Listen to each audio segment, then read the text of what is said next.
وأما من أوتي كتابه بشماله فيقول يا ليتني لم أوت كتابيه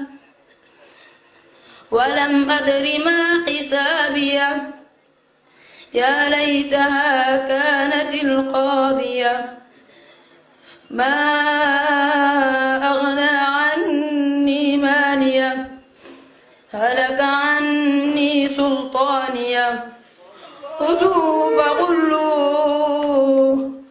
ثم الجحيم صلوه ثم في زلزلة ذرعها 70 ذراعا فاسلكوه إنه كان لا يؤمن بالله العظيم ولا يحض على طعام المسكين فليس له اليوم هاهنا حميم ولا طعام إلا من غسلين لا يأكله إلا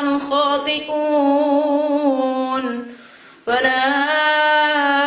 أقسم بما تبصرون وما لا تبصرون إنه لقول رسول كريم وما هو بقول شاعر قليلا ما تؤمنون ولا بقول كاهن قليلا ما